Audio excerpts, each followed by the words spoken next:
the handouts we distributed last Sunday. Can we happen to pull it out, and that will be our continuation of topic or lesson for today.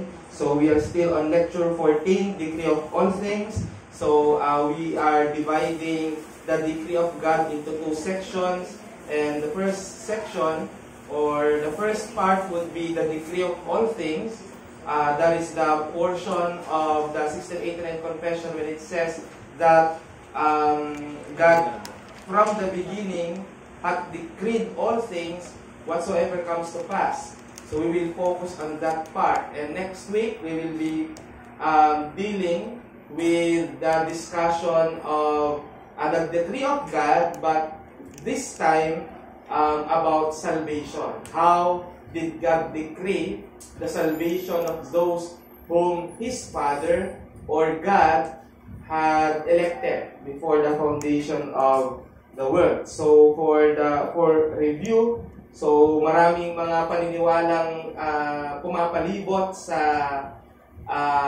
ano ba ang dahilan sa likod ng mga nagaganap, at malimit nating masabi yung karma. Bukod doon, yung natural lang ng bagay na yan, may scientific explanation behind occurrences and existentialism. So this is a way of similar with nihilism. There is no reason whatsoever kung bakit nagaganap ang mga bagay-bagay. Nakita natin that the Bible says that all events, past, present, and future, are sovereignly decreed by God from eternity. At nakita natin yung dalawang nature ng decree of God. The decree of God is firstly, it is sovereign. It means that God has decreed everything without the influence of any external forces. So walang nag-i-influence sa Kanya, at hindi rin natin sinasabi sa second point na God was looking in eternity past sa mangyayari in the future, at mula doon siya ay nagtakda. Hindi ganon.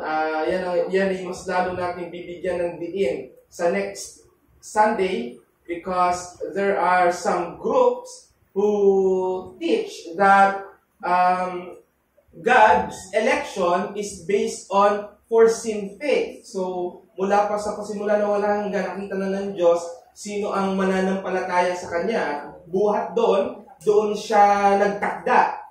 Ibig sabihin, siya ay tumugon sa ginawang pagsampalataya sa hinaharap. Yan ay malaking distortion ng foreknowledge as to how the Scripture is teaching about it. And now we will be continuing on God's decree and human will. So, paano yun? Kung ang tao ay malaya sa kanyang kaisipan, we have the free agency, then paano ito magiging harmonize sa decree ng Diyos? Hindi ba pwede na tayo ay tumutol sa kanyang decree? O kapag sinabi natin tayo ay nasa ilalim din ng kanyang decree, ibig sabihin ba nun ay ang lahat ng ating kilos ay dikta niya? At hindi talaga tayo ang may dahilan kung bakit natin ginagawa ang mga bagay na ating ginagawa. So we are going to reconcile the two, the decree of God and human will. Tandaan lamang natin na dahil ang common view ng human being ay nagsasabing ang lahat ng tao ay may free will, yung God's decree, ito ay often redefined na iba na ang ibig sabihin nito para lang i-reconcile sa konsepto ng human autonomy. So, magsasabi na lang sila na may free will ang tao, pero ang decree ng Diyos nakadepende doon sa will ng tao. At yan yung tinututulan natin. Pero there is also a misconception in our part as Reformed. Dahil when we hear of the word free will, ay allergic ka agad tayo. Hindi totoo yan. Walang free will. Well, there is. Kaya nga, in our confession of faith, there is a section or a different section that deals about the free will of man. But of course, we have the correct definition and presentation as to how we define free will. So misconception is that free will is a false doctrine. That's false. The correction is that man has freedom to do according to his choice. Meron kang kalayaan bilang taong gawin ang dikta ng iyong kalooban. Ikaw ay may kalayaang gumawa ayon sa iyong pasya. Hindi natin tinututulan yan bilang mga naniniwala sa free will. Kaya lang, ang nature ng tao ay apektado ng kanyang pagkabihag sa kasalanan. So, nagiging free ang will ng isang tao according sa kanyang nature. So, gaya nga ng sinabi ko, kahit ang butiki ay mayroon siyang kalayaang magpasya sa kung ano ang gagawin niya, saan siya maglalakad, saan siya pupunta, saan siya gagapang, saan siya aakyat, saan siya kakain, at ano ang kakainin niya, pero sa kanyang freedom, hindi niya pwedeng laktawan ng kanyang likas. Kaya kahit gustuhin ng nakita ng butike na may lumilipad na ibon ay gusto niyang gayahin at lilipad din siya dahil may free will siya, that's absurd. So we don't define free will as such. So there is free will, but this free will is in bondage to sin, and it has always a tendency to sin. Let's open Romans 7:14.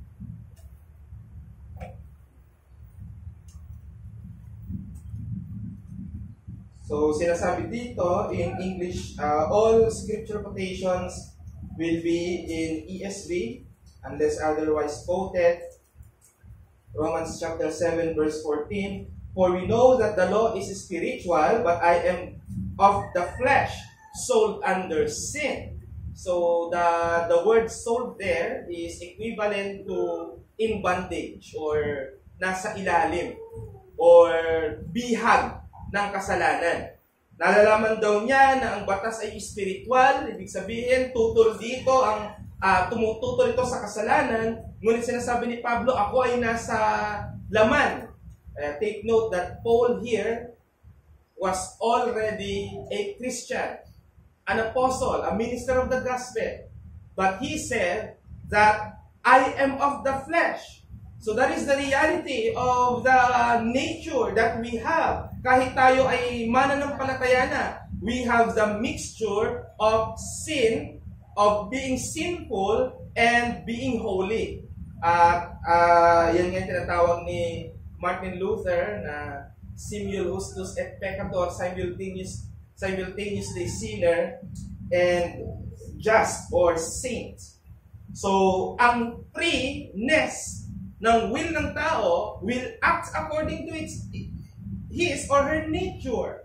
At dahil siya ay makasalanan, tayo ay makasalanan, doon lamang gagalaw ang ating kalayaan ng pagpapasya. Isa pa ay Efeso 2:1 hanggang 3, or Ephesians chapter 2, verses 1 to 3. And you were dead in the trespasses and sins in which you once walked, following the course of this world, following the prince of the power of the air, the spirit that is now at work in the sons of disobedience, amongst whom we all once lived in the passions of our flesh, carrying out the desires of the body and the mind, and were by nature children of wrath, like the rest of mankind.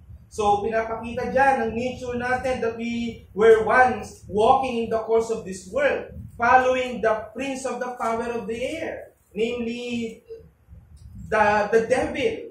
We act according to our nature of being sinful, powered by the devil. Kaya hindi devil kagad ang reason bakit ka makasalanan. Nagpo-fuel siya ng iyong pagkamakasalanan. But it's not the devil na siyang fuse or reason kung bakit tayo nagkakasala. It's our nature. We act according to our nature. So, meron bang agreement between sa will ng tao bilang malaya at sa decree ng Diyos na malaya din? Paano kung ang kanyang pagtatakda ay kumukontra sa pagpapasya ng tao? We have this what we call compatibilism. So, compatible ang human will at ang God's decree. Because God's sovereign decree and human free will are compatible, human actions and objects used are considered secondary causes within God's sovereign decree. So, this is how we understand it in theology. So, God decreed everything. Dinikri ng ating Panginoon ang lahat ng bagay at mula sa pasimula ng walang hanggan o buhat sa pasimula ng walang hanggan ay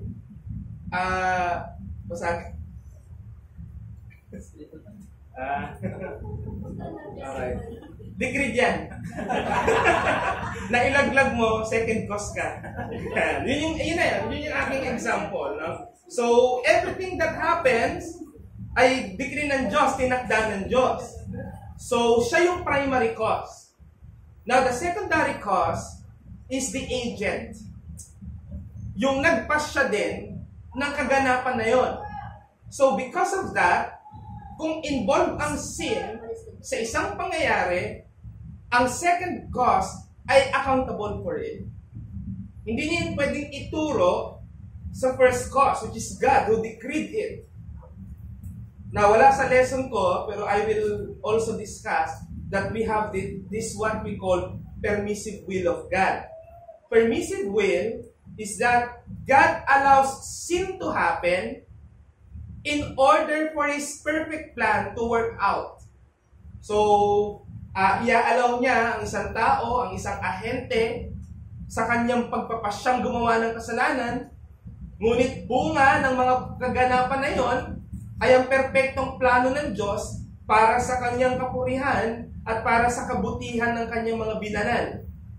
Ganun yon. Kaya nga, we have that example na inalaw ng Diyos na ang isang tao ay makapatay at pagdating sa kulungan, doon kumilos ang Diyos sa kanya upang gawin siyang Kristiyano at sa pamamagitan niya ay makaka-reach out siya ng marami pang mga tao. Kaya yung human action at objects na ino-consider na secondary causes ay part ng God's sovereign decree. Habang ang mga individual ay responsable sa kanilang mga kasalanan at mananagutan sa kanilang mga gawa. At ang mga gawa nito ay nauunawaan natin nagmumula sa kanilang malayang pagpapasya or free agency.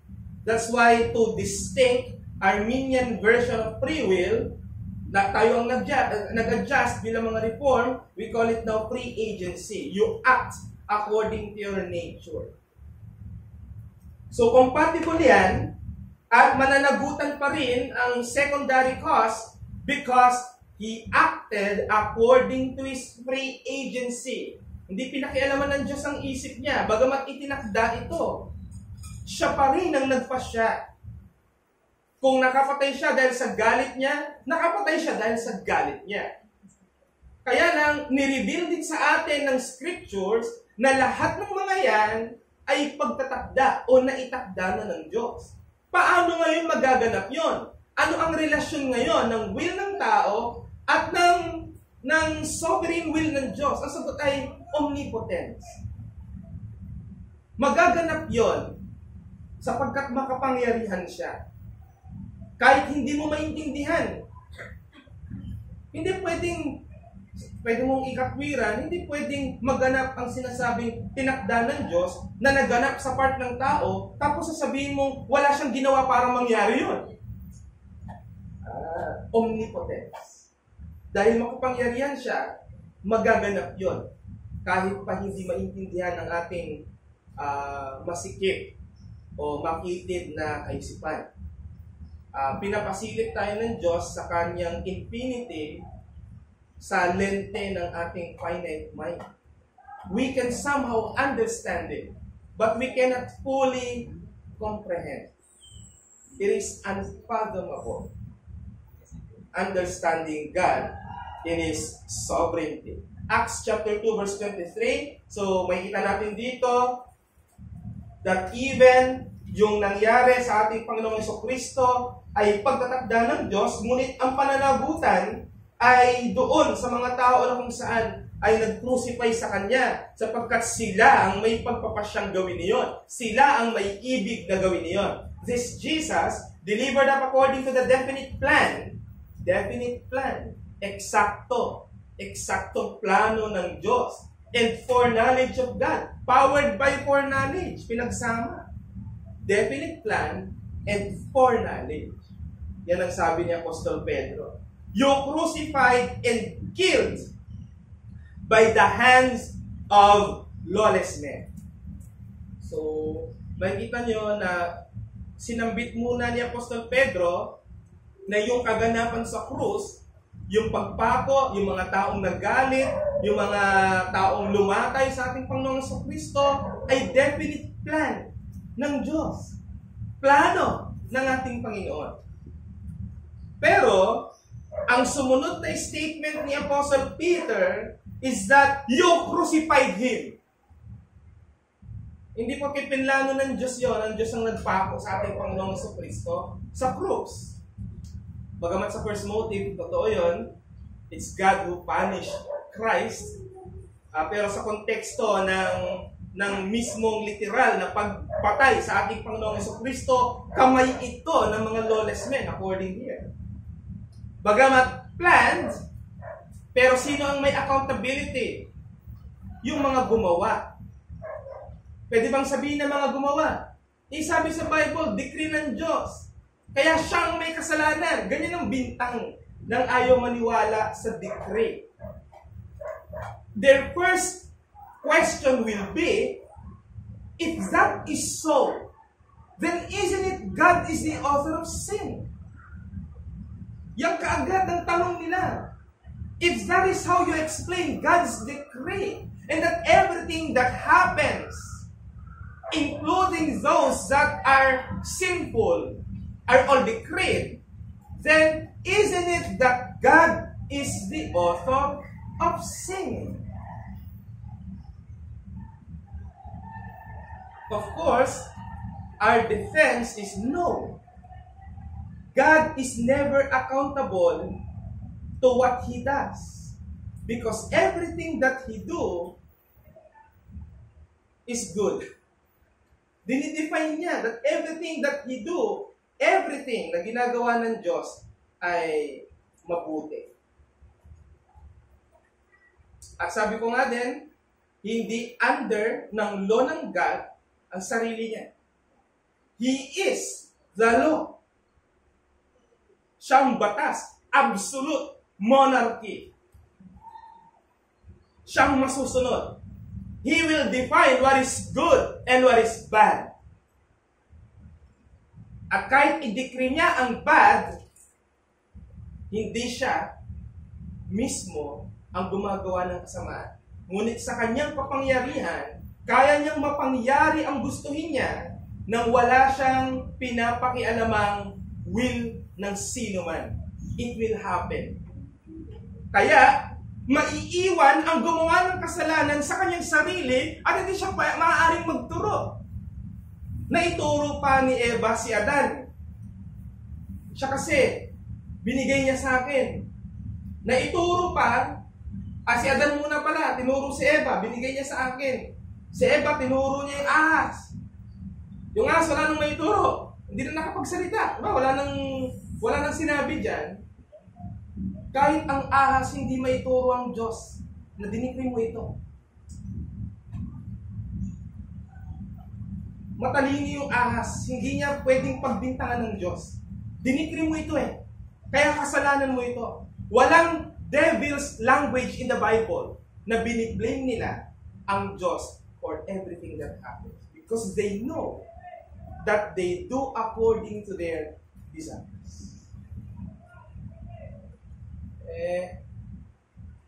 Mas matalino ang demonyo sa mga Armenian, no? Sa naiintindihan nila eh. And magaling din ang demonyo sa theology. Tama ba ang pagkakaintindi ng demonyo sa Diyos? Yes! Even the demoniac in Gadara recognized Christ. Thou art the Son of the living God. Yun ang kanilang confession. Alam nila to, doktrina na yun. So, compatible. And secondly, humans, tayo bilang mga tao, we are morally accountable. Ni-reveal ng ating Diyos ang kanyang moral law. Therefore, people who sin are still accountable because of their choice to sin. Kaya ikaw pa rin na may kasalanan. Wala kang pwedeng ituro. Diba? Wala kang pwedeng ituro. Kung kilala nyo si Otlum. Si Otlum, diba? Yung sumikat. Diba? Ang ganda ng pangangatwiran niya para i-defend na hindi siya nagnakaw. Sabi niya, wala na sa loob ng establishmento yung cellphone. Kaya wala nang hindi pagnanakaw pag kinuha yun. Well, sa batas, mayroon talagang sinasabi na kapag mayroon kang open opportunity sa kahit sino na ang isang bagay ay truly exposed, unsecured, kapag may kumuha nun, hindi mo siya pwedeng kasuhan ng nagnakaw siya. That's true. Alam niya, meron siyang kaalaman na tatawa tayo kasi ang crooked ng kanyang reasoning, pero meron yung pinanggagalingan. Kaya lang, yan nga ang nature ng tao. Pag may ginawa siyang mali, may ituturo siyang iba. Kaya hindi ka magtataka na may ayaw tumanggap ng moral accountability dahil may tinuturo siya at may pinagbibintangan siya. Those who cannot accept God's decree ay hindi handa na tanggapin na siya ay morally accountable sa kanyang mga ginagawa. Kahit malito ka dyan, tatandaan mo na sa iyong sariling experience, pag ikaw ba ay gumawa ng kasalanan, hindi mo ba ito ginusto? At doon pa lamang sa bagay na yon, masasabi mo bang takas ka sa pananagutan?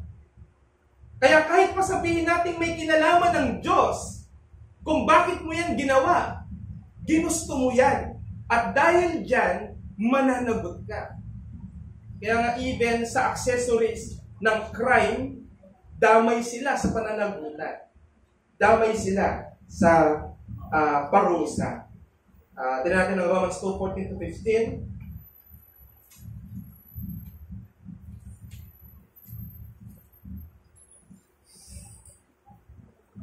Sinasabi rito, for when Gentiles who do not have the law, by nature do what the law requires, they are a law to themselves, even though they do not have the law. They show that the work of the law is written on their hearts, whilst their conscience also bear witness, and their conflicting thoughts accuse or even excuse them.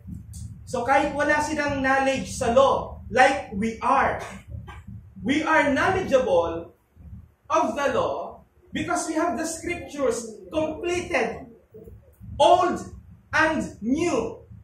But there are people, hindi naman natin yon pasisinungalingan, na hindi ito alam. Pero, hindi pa rin sila excuse. Because God had put in their hearts His law. Anong law yun? Moral law. Sa pamamagitan ng konsensya, malalaman ng isang individual ang tama at mali. At kahit hindi nila kilala ang Diyos, may sense sila na meron akong pananagutan. Kahit ikaw pagka may ginawa kang mali, basta ang konsensya mo hindi pa seared. Pag may ginawa kang mali, kahit wala nakakita sa'yo, iba yung guilt mo.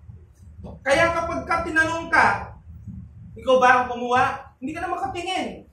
Kahit anong pagtatago mo, kahit anong pagtanggi mo, makikita sa iyong facial expression that you are lying. Meron kang guilt. Kahit hindi ka maniwala, wala akong pananagutan. Walang mas mataas sa akin, ako'y parurusahan. Pero hindi ganun ang action mo. Bumabaliktad ang action mo sa sinasabi mo. Pwedeng gina-justify mo yung sarili mo. Tama lang ginawa ko. Pero kung todo ka ng pagdidepend sa sarili mo, edi dapat mapayapa ka. Di ba? Yung taong mali ang ginawa. At paninindigan niyan, tama ang ginawa niya. Di ba ang ingay niya? Daldal ng daldal kahit di na kinakausap. Bakit? Kasi alam niya, kinukumbinsi niya ang sarili niya sa maling ginawa. So there is a sense of moral accountability to each individual. Kaya God's decree does not negate the ethical significance of human actions. Hindi nito winawalang bahala ang human actions. Kaya bilang mga sovereign gracer, bilang mga reform, never nating sasabihin na niloob naman ng Diyos ito. Pag masama ang ginawa mo, niloob naman ng Diyos ito. Kalooban naman ng Diyos ito. You don't say that. Because you know that God cannot be mocked. If you sow discord, you will reap the effects of it. If you sow division, you will reap the effect of it. Kaya nga ang kasunod ng mga verses doon, what you sow, you reap. Ano man ang tinanim mo, yun ang aanihin mo. Alright? Hindi naman yung pag nagbaong ka ng semento, tutubo ng building. Pag nagtanim ka ng kasamaan, bubunga ito ng kasamaan. Pag sinimulan mo ang isang bagay ng mali, ay magtatapos din ito ng mali. Pwede maging tama, basta umalis ka na sa eksena. Kasi tatama nila yun. Pero kung ikaw ang nagdulo ng mali, ay dire-diretso yan. At ano ngayon, ang layunin ng mga pagtatakda ng Diyos ng lahat ng bagay? Una, ang kanyang kaluwalhatian, the glory of God. Everything that God has decreed is for His own glory. Kaya nga sabi ng Romans 11:36, from Him, and through Him, and for Him,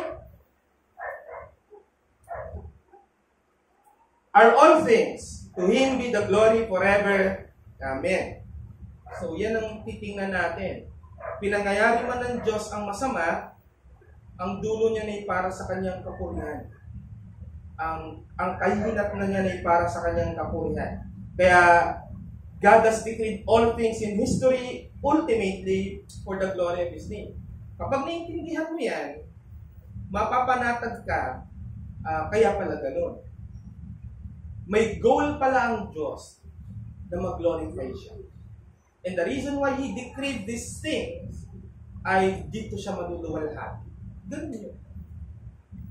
Gusto ng Diyos mas malalim ang pinanguhugutan ng mga nilalang na siya ay papurihan, kaya niya hinahayaang mangyari ang lahat ng bagay.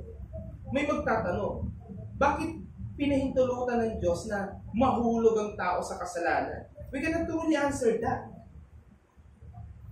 We cannot truly answer that. Hindi yan parang katikisim na may sagot kagad ang Bible about it. We are speaking about God's decree that He had done before the foundation of the world. At walang reason na sinasabi bakit yung ginawa, bakit niya pinahintulutan. Pero isang bagay ang dapat maging satisfying sa'yo. He wants Himself be glorified.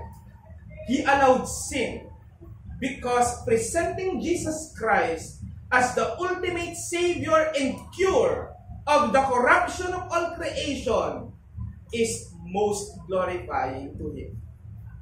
Sabi ni John Piper, God is most glorified.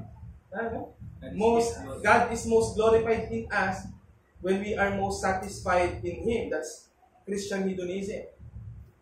Pero alam natin that theologically speaking, saan pinaka-glorified ang ating Diyos? Sa pag-glorify sa Kanyang anak na si Yesu Cristo.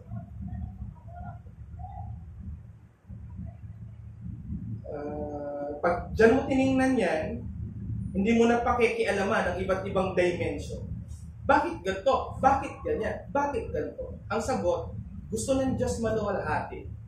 At tinakda niya ang mga bagay na yan dahil magkakaroon siya ng kaloratian sa mga bagay na iyan. God is also glorified seeing people in hell because it satisfies His justice.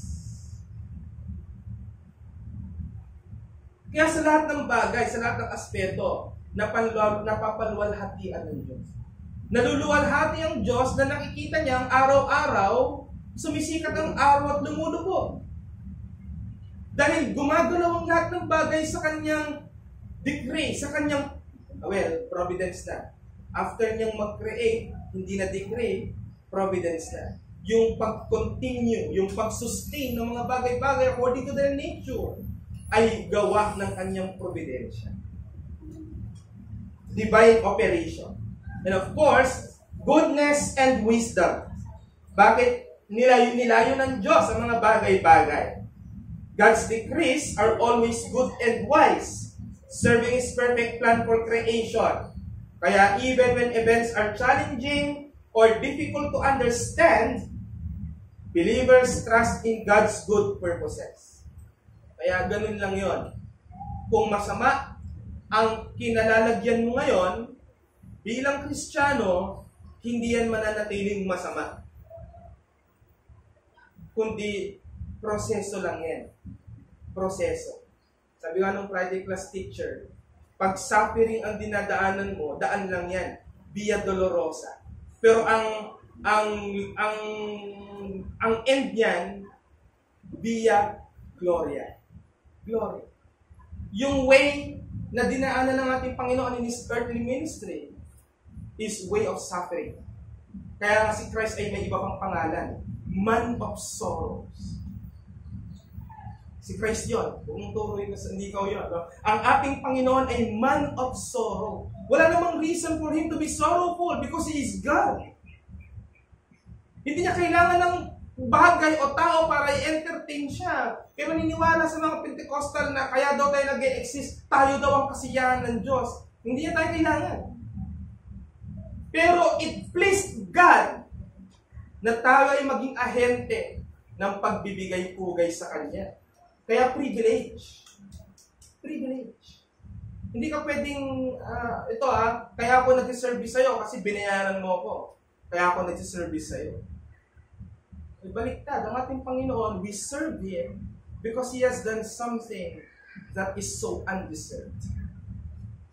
And next week, we will be dealing with that, yung decree of salvation, that you have been predestined. Kaya doctrine of election tayo next week, bagamat decree, pero dyan kasi papasok yun, yung doctrine of election.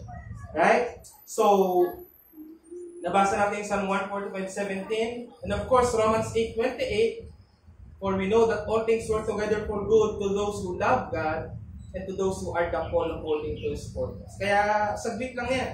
Kaya, if I will be putting this to serve to a sermon, then my message will be, if you are suffering in this present time,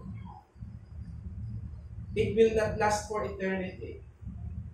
It will have an end. Bakit? Because ang promise sa'yo is that all things will work together for good.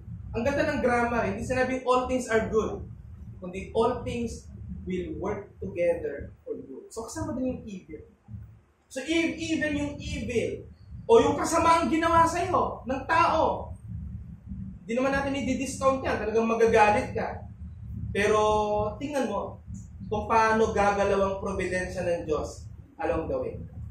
At kung paano unti-unti, sa pagtakbo ng oras, everything falls to their place. Ganda no? Kaya ang sabi ng kasabihang Taytay, hamong maglabo bago maglinaw. Labo-labo muna. Yung tubig, pag kinaukaw mo, di mo makita ang reflection mo. Pero pag natapos na ang lahat, wala na ang patak ng ulan, at matingkad ang sinag ng araw, ay kitang-kita mo ang sarili mo. Yung reflection mo. Hindi ka na matatakot. Yan ang sinasabi ng Psalm 23. You lead me beside still waters. O sabi ng NIV, you lead me beside quiet waters. Ang saya nun. Makita mo yung reflection mo. Hindi gumagalaw. Basta hindi gumagalaw. Pagka naka-steady ka, sabi nga ni Pastor Ruel, lumingon yung reflection mo. Takbo ka na. Hindi na quiet yun. Pero, of course, it will never happen. Kaya, ganyan natin tingnan ang decree ng ating Panginoon. Ang decree sa lahat ng mga bagay. At ang ultimate reason pa dyan, lahat ng mga nangyayari ay para sa kabutihan ng mga pinili ng Diyos. Para rin sa'yo. Tingnan mo, yung mga naka-invento ng cellphone, ng mga kung ano, hindi naman lahat yung Kristiyano. Pero niloob ng Diyos kasi yung ganda ng kanilang mga ginawa, mapapakinabangan ng mga Kristiyano. So lahat din yan ay ginawa ang mahusay, niloob ng Diyos, binistow ang wisdom sa lahat ng tao, whether they are believers or unbelievers, for the good of His people. Kaya hindi tayo kagaya ng ibang religion, pagka produkto ng unbeliever, huwag daw tangkilikin. Yan ang iniwala doon. Kaya nung sabi, ang Procter & Gamble, may-ari daw noon, ay sinangla daw ang kaluluwa kay Satanas. Talaga ba? May pawn shop pa si Satan? Mga gano'n ba? Na mga kung ano-anong teorya na may Illuminati, kung ano-ano. Matagal tayong umahon dyan. No? Pati iba naman yung sumisikat na artista, pagbintangan mong sinanla yung kaluluwa sa... dami mga kung ano-ano. Kaya ang dami rin namatay. Ayaw magpaturok ng anti-COVID, di ba?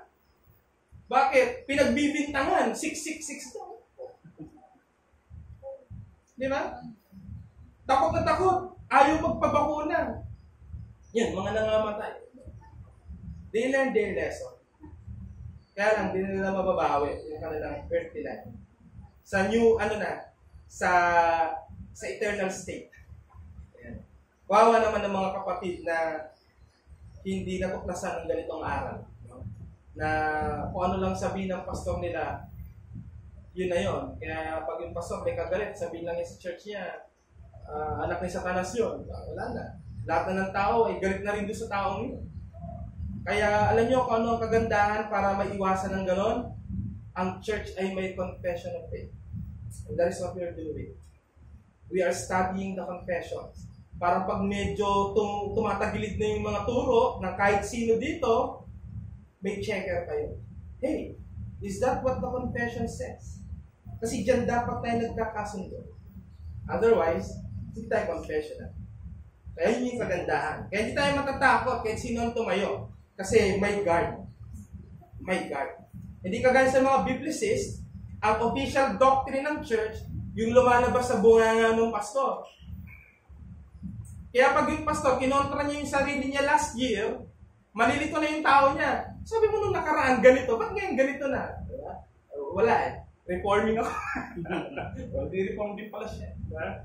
So, kita nyo, ang pagpapalusot, naiintindihan nila tayo.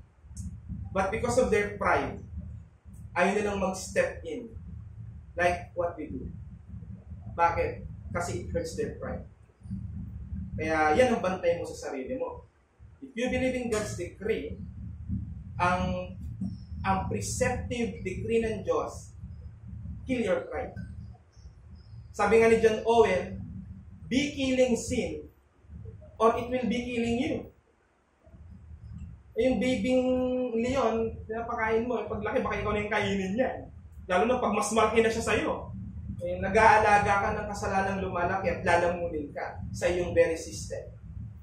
So if you are really a sovereign gracer, then pag may decree ang Diyos, you take it optimistically and you take it na mag-silent ka because God is at work.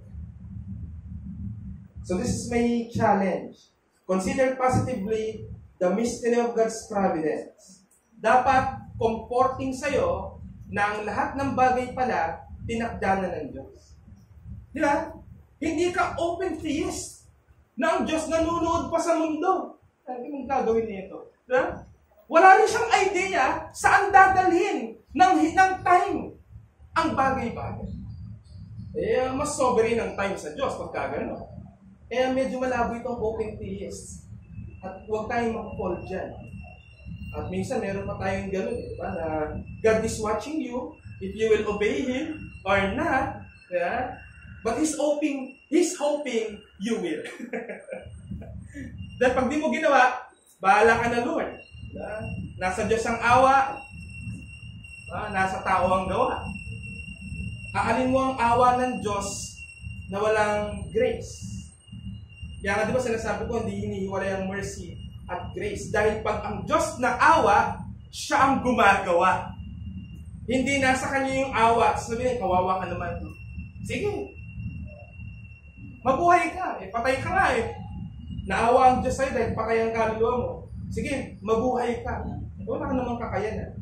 God will give you everything out of His mercy. So mga kapatid, comfort yourselves with the fact that everything, including the future, has already been decreed.